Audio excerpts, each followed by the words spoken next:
Put her meal on a separate check. She can pay herself. That's what my son's wife told the waiter. She didn't whisper it. She said it loud enough for the whole table to hear, loud enough that a couple at the next booth glanced over and chuckled. Then, as if on cue, the people sitting with us laughed too. It wasn't just a joke. It was meant to sting. And believe me, it did. I sat there with my fork hovering above the plate, my cheeks burning, wondering how the girl my son married had turned into someone so casually cruel. I didn't know whether to defend myself or to sink down in my chair until I disappeared. Before I get too far into this story, let me tell you who I am. My name is Marjorie. I'm 72 years old, a widow for nearly 20 years. When my husband passed, I was 40-something, and my son was just starting high school. Life didn't leave me much room to grieve.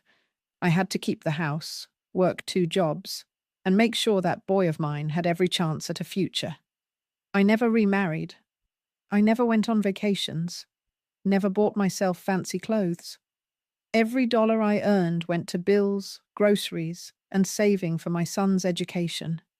I wanted him to walk a different road than I did, a road without constant worry about making ends meet. And he did. He grew up smart, hard-working, and ambitious. At least, that's how I remembered him.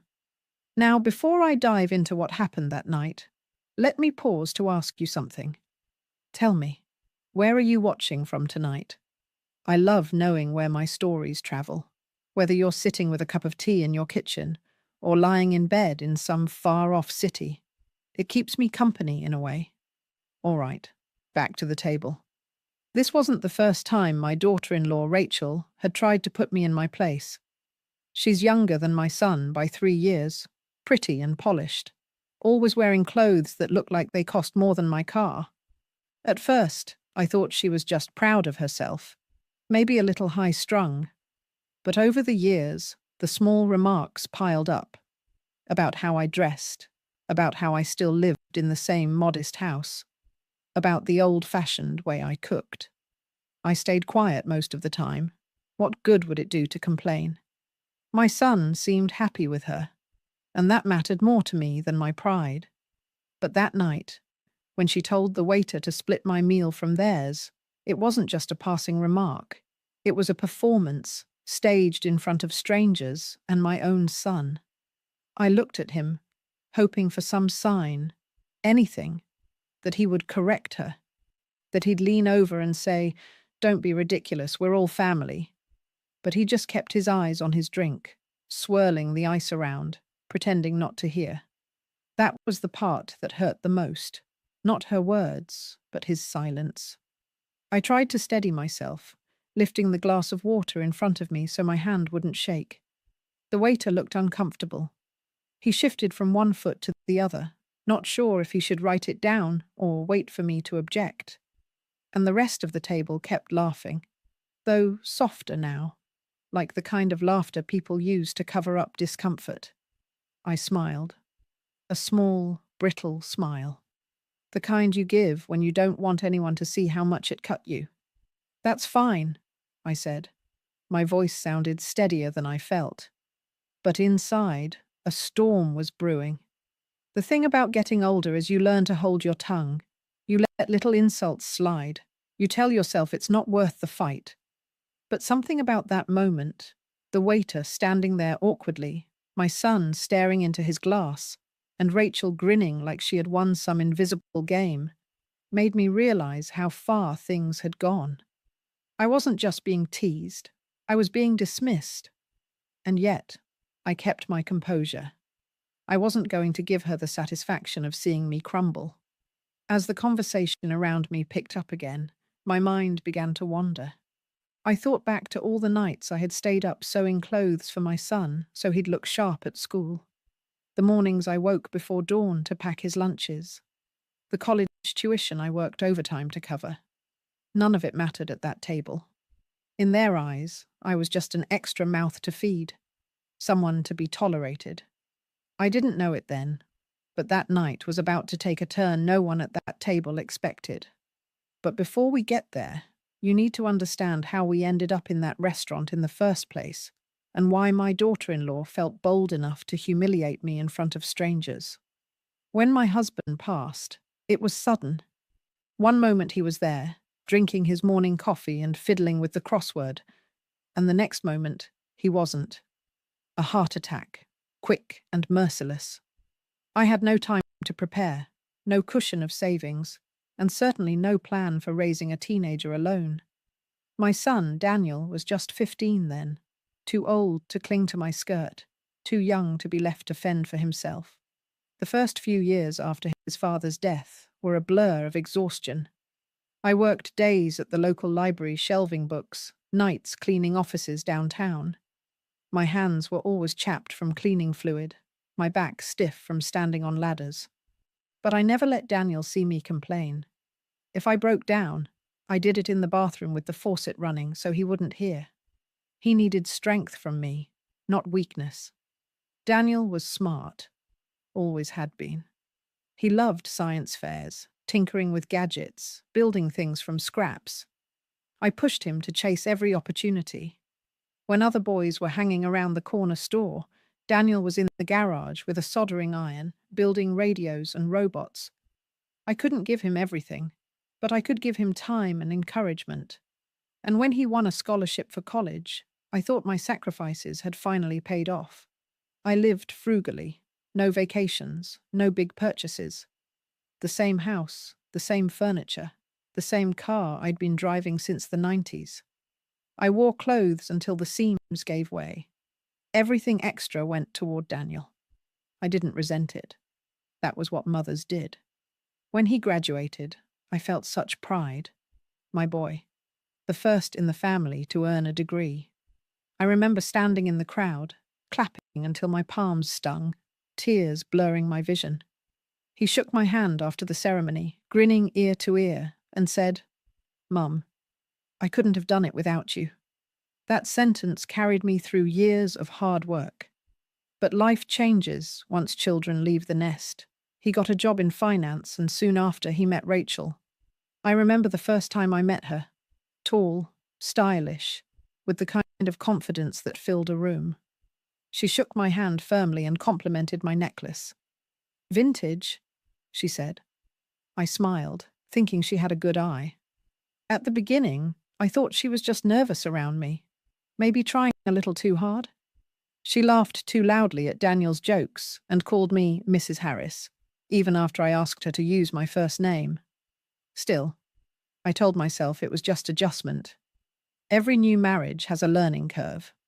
But small comments began to trickle in. Subtle, at first. When I brought a casserole to their housewarming party, she whispered, "So old-fashioned. Daniel prefers takeout." At Christmas, I gave her a handmade quilt I'd been working on for months.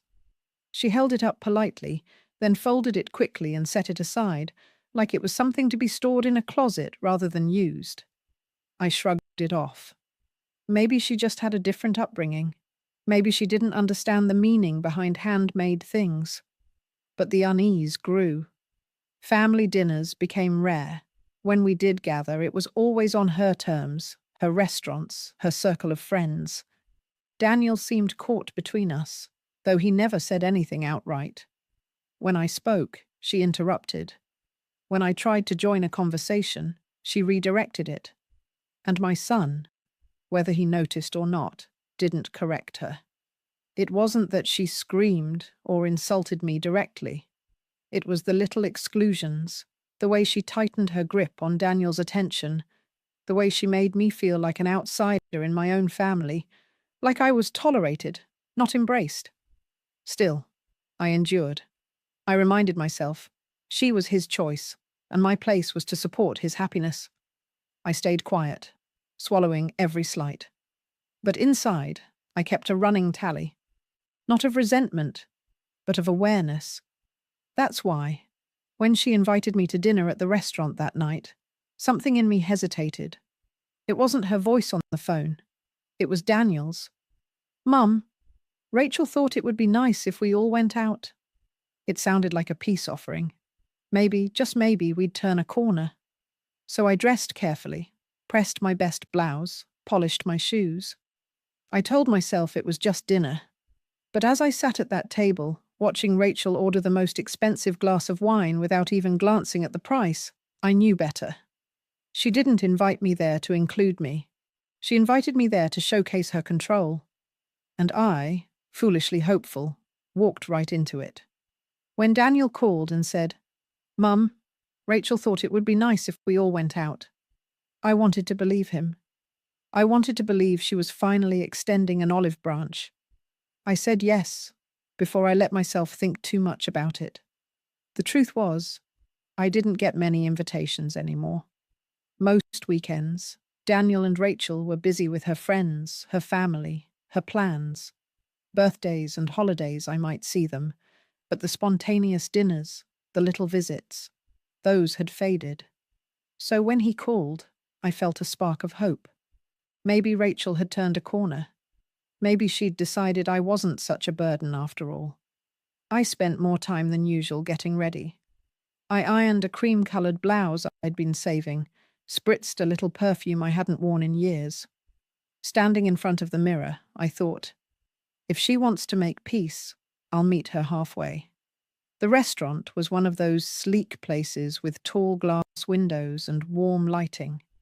The kind of place where you could tell, just from the valet stand, that the prices were designed to impress. The minute I stepped inside, I could feel the hum of money in the air. Soft jazz playing, servers gliding between tables, the clink of expensive silverware. I spotted them near the center.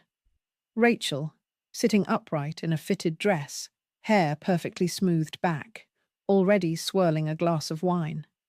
Daniel next to her, laughing at something she'd just said. He looked relaxed, comfortable. When his eyes caught mine, he waved warmly. That small gesture made the trip worth it. "Mum," he said, standing up to hug me. "Glad you came."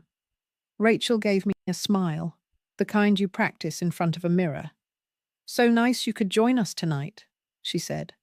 Her tone polite but cool, like a hostess greeting a guest at an event. I sat down, folded my napkin into my lap, and glanced around the table. A couple of Rachel's friends were there too, people I barely knew but had seen at gatherings. Young, stylish, with manicured nails, and conversations peppered with mentions of travel, investments, and things I'd never had the luxury to think about. I kept quiet, listening. They talked about new restaurants opening downtown, real estate trends, someone's latest trip to Italy. When the server came by with menus, Rachel didn't hesitate. She pointed at a bottle of wine. "We'll have that one," and handed the menu back without blinking. I peeked at the list. The price of that one bottle was more than my week's groceries. I ordered something simple, grilled chicken with vegetables and a glass of water. The meal began pleasantly enough, at least pleasant on the surface. Rachel's friends laughed. Daniel told a few light stories from work, and I tried to stay present. But beneath it all, I could feel the current. Rachel never once asked about me, about my health, about my life. If I tried to contribute, she redirected the conversation. Her friends followed her lead, their eyes sliding past me as if I wasn't really part of the evening. I told myself to bear it. It wasn't worth spoiling Daniel's night. But then came the moment that still rings in my ears. The waiter returned, pad in hand, ready to take note of the checks. Rachel, without looking at me, without missing a beat, said it.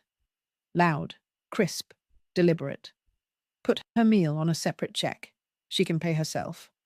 The words hung in the air like smoke. Her friends laughed, not cruelly, more like they were following her cue. The kind of laugh people do when they're not sure if something is a joke, but don't want to be left out. My son, my Daniel. He didn't laugh, but he didn't say a word either. He stared down into his drink, swirling the ice around as if it were the most fascinating thing in the world. And just like that, I was no longer at a family dinner. I was the punchline. I could feel my face flush hot. The waiter shifted uncomfortably, pen hovering above his pad, eyes darting to me as if waiting for my reaction. My throat tightened, but I managed to nod and say, "That's fine." My voice came out even, though inside I felt small, like a child being scolded in public. Rachel smirked, satisfied, and the conversation resumed as though nothing had happened. But I knew something had shifted in me. All those years of swallowing little slights, of keeping quiet for the sake of peace, they piled up and tipped over in that one moment. For the first time, I realized this wasn't about misunderstanding or differences in upbringing. This was deliberate. She wanted me embarrassed. She wanted me diminished. And Daniel, well, his silence said enough. The clinking of glasses around me suddenly sounded louder. Every laugh, every scrape of silverware against porcelain felt like it was echoing inside my skull. Rachel's words, "She can pay herself," didn't just hang in the air. They sank into me like a blade. I kept my hands steady on my lap, but I could feel them trembling ever so slightly. I reached for my water glass just to have something to hold. My voice had stayed even when I told the waiter it was fine, but inside, I was in pieces. Do you know what it feels like to have people laugh at you? Not strangers on the street, not co-workers, but your own family. It's a different kind of pain. You expect strangers to be unkind sometimes, but your own blood, your own son, the boy you worked yourself to the bone for, when he lets you sit there as people laugh at your expense, it cuts deeper than anything else. I glanced at Daniel again. He didn't look at me. He just tapped the rim of his glass with his finger, eyes fixed downward. He wasn't laughing, but his silence was worse than laughter. It was a quiet betrayal, and I felt it like a weight pressing on my chest. The waiter, God bless him, looked like he wanted the floor to open and swallow him whole. His eyes flickered to me, then back to his notepad. He gave the smallest awkward nod and scribbled down the request. He didn't want to challenge Rachel, and I didn't blame him. She radiated the kind of confidence people instinctively avoid crossing. Rachel leaned back in her chair, satisfied. She took another sip of wine, lips curving into the faintest smirk. Her friends chuckled a little longer, the kind of empty laughter people use to keep up appearances. Then the conversation drifted back to real estate prices and designer handbags, as if I weren't sitting there burning with shame. I tried to chew my food when it came, but every bite turned to sawdust in my mouth. I cut the chicken into neat little pieces, more for something to do than to eat. I nodded when someone mentioned a vacation home. I smiled politely when a joke was told. But I couldn't taste, couldn't laugh. I was outside of the circle, and they all knew it. My thoughts wouldn't stop racing. How did I end up here? How did I become the target? I thought about the years I spent working myself raw so Daniel could stand tall. The birthday parties where I scraped together enough to make him feel special. The nights I stayed awake, balancing bills with a calculator and notebook, praying I could stretch every dollar far enough. And now I was a burden to be laughed at, a joke to be dismissed. It wasn't even about the bill. I could have paid for my own meal 10 times over. It was about the message. Rachel wanted me to know I was separate, that I didn't belong at that table as family. And Daniel's silence confirmed that she had the power to make it true. I dabbed the corners of my mouth with the napkin, forcing myself to breathe slowly. My mother always used to say, "Dignity is the only thing no one can take from you. You have to hand it over yourself." I wasn't going to hand it over. Not to Rachel. Not to anyone. So I sat straighter. I chewed my tasteless chicken. I let them talk about their expensive vacations and cars. But I promised myself something in that moment. I wouldn't forget this. I wouldn't let this slide into the pile of small humiliations I had been swallowing for years. The restaurant around us carried on. Couples chatted softly, waiters floated gracefully. The jazz band in the corner played a song I recognized but couldn't name. To everyone else, it was just another night out. To me, it was a breaking point. There's something strange about moments like that. You think you'll cry or shout or storm off. But I didn't. I stayed calm, almost unnervingly calm, like a storm gathering strength far out at sea. On the surface, I looked like nothing had happened. But inside, something shifted. When Rachel leaned toward her friend to gossip about someone from her social club, I caught the way her hand brushed Daniel's arm, staking her claim. I noticed the way she glanced at me, just briefly, her eyes glinting with triumph. She thought she had won. She didn't know what was coming next. Because humiliation, as sharp as it is, sometimes clears your vision. It strips away the illusions and leaves you face to face with the truth. And the truth was this: I wasn't powerless.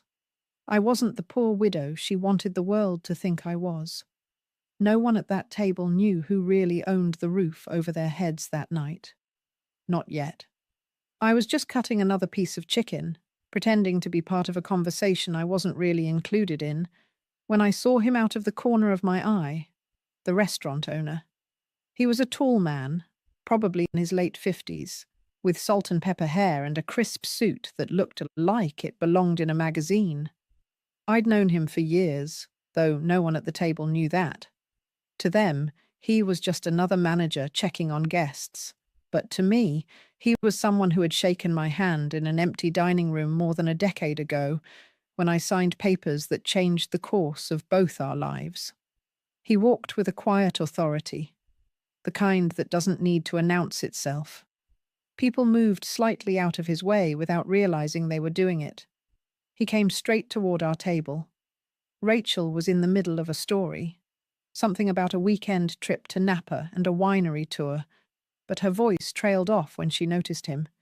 You could see it in her posture. She was ready to turn on her charm, to greet him like she belonged in the kind of circles that owners of fine restaurants walked in. But he didn't look at her. His eyes were on me.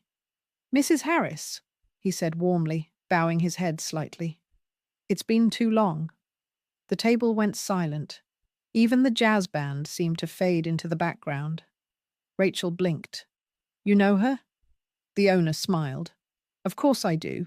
This place wouldn't exist without her." Then he turned to me, voice carrying just enough for the surrounding tables to hear. "The bill is already taken care of. She owns this place." The words hit like a thunderclap. Rachel's fork clattered onto her plate. One of her friends gasped softly, another choked on her sip of wine. Daniel froze, eyes darting between me and the owner like he'd just been told the sky was green. I stayed still, napkin in my lap, expression calm. Inside, my heart pounded. Not from fear, but from the weight of truth, finally stepping into the light. Rachel leaned forward, stammering, "Wait, what do you mean she owns it?" The owner chuckled lightly. A man who had repeated this story enough times to feel proud every time he told it. When this place was failing years ago, she believed in it, invested her savings, stood by us when no one else would. Without her, we wouldn't be standing here today. He looked at me again, his eyes kind. "It's an honor, always, when you come in, Mrs. Harris." I nodded gently, my voice even. "Thank you." The silence at the table stretched. I could feel the stares from Rachel's friends, from diners nearby who had overheard. That laughter from earlier? Gone. Not a sound. The balance had shifted in an instant. Rachel tried to recover, plastering on a smile that didn't reach her eyes. "Well, isn't that something?" she said, her voice thin, brittle. I looked at her, really looked at her. For the first time all evening, she didn't have control of the room. Her confidence faltered, her hand tightening around her wineglass as if it could steady her. Daniel finally spoke, his voice quiet. "Mum, you never told me." I met his gaze. Some things don't need to be told, not right away. I didn't elaborate, didn't explain, didn't fill the silence with excuses. I let the truth sit there, heavy and undeniable. The owner gave me a small bow once more, then excused himself politely, leaving our table under a different kind of spotlight than before. And there it was. The power Rachel thought she had over me dissolved in front of everyone. She had wanted to show me up, to put me in my place. Instead, she had revealed her own pettiness. I didn't gloat, I didn't smirk or rub it in. Dignity doesn't require theatrics. I simply picked up my fork, took another bite of my meal, and let the silence around me speak louder than anything I could have said. Inside, though, I could feel something loosening. Years of swallowed humiliation, of quiet endurance. Not revenge, not victory. Just balance restored. Rachel avoided my eyes for the rest of the meal. Her friends whispered to one another, their tones hushed, as if afraid of being overheard. Daniel kept sneaking glances at me, his face a mix of confusion, admiration, and guilt. For the first time that night, I wasn't invisible. I was undeniable. The table stayed quiet after the owner left, but my mind drifted back to the very beginning, the part no one at that table knew, the part I had carried silently all these years.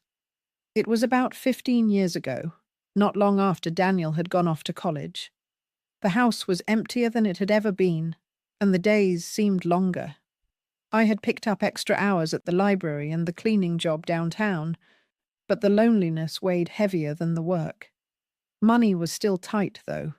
Tuition bills came in thick envelopes, and I paid them with hands that shook after each overtime shift. One evening, I wandered into this very restaurant. Back then, it wasn't sleek or buzzing with life.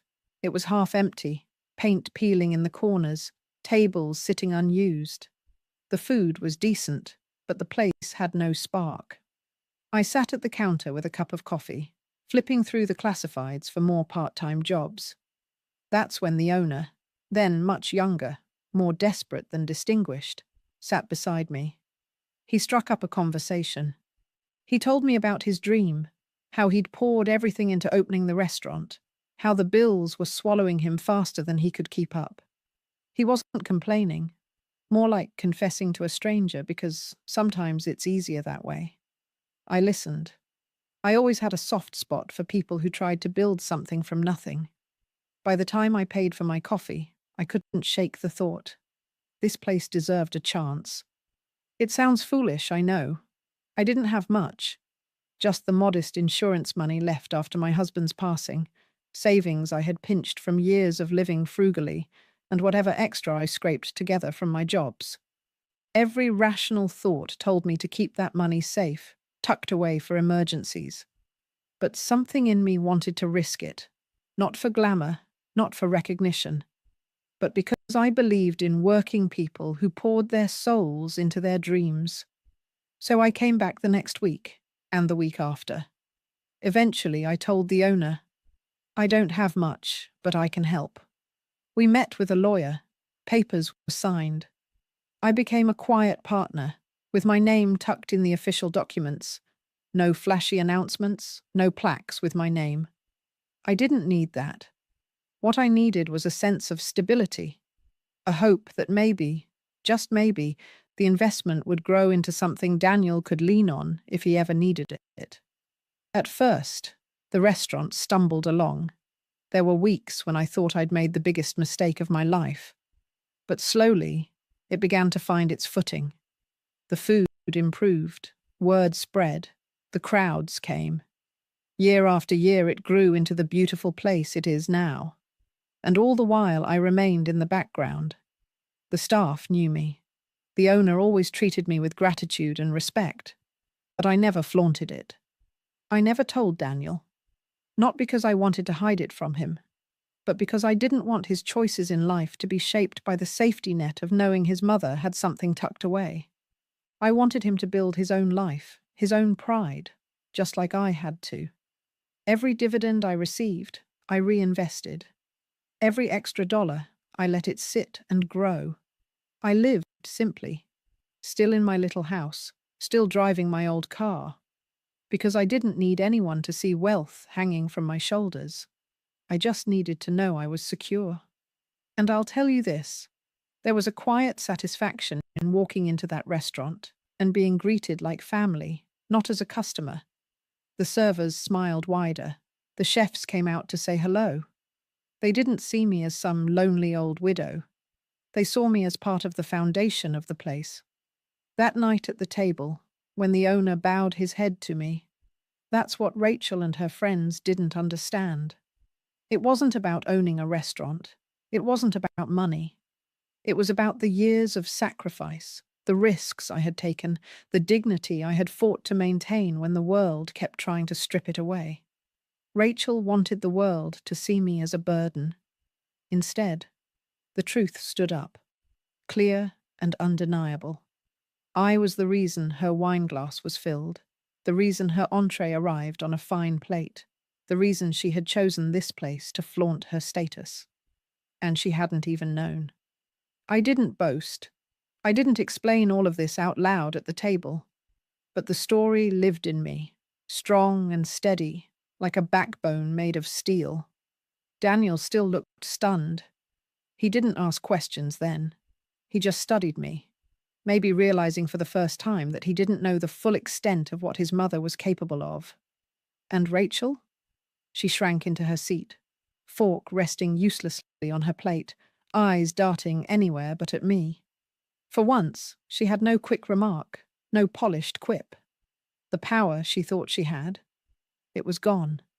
The table felt like it had lost its balance. Just minutes earlier, Rachel was the one holding court, her voice carrying, her friends laughing in rhythm with her cues. But after the owner's words, "She owns this place," everything shifted. The laughter was gone. Even the music from the jazz band in the corner seemed distant, as if the air itself had thickened. Rachel's smile faltered. "Well," she said, her tone brittle, "isn't that wonderful news?" She let out a laugh, too sharp, too rehearsed. Her friends tried to follow, but it came out awkward, like a joke no one believed in. I didn't rush to answer. I lifted my fork, cut into my meal, and chewed slowly. Silence can be its own kind of answer, and in that moment, it said more than words could. Daniel shifted beside her, finally speaking. "Mum, you never told me." His voice wasn't angry, just surprised, almost ashamed. I met his eyes. "Not everything needs to be told," I said evenly. "Some things are just lived." He looked down, and for the first time that night, I saw him thinking, not about Rachel's stories or the menu, but about me. Really about me. Rachel fumbled to recover, her voice higher than before. "I'm sure she didn't mean to keep it a secret," she said quickly. "It's just surprising, that's all." She glanced at her friends, but they weren't nodding along this time.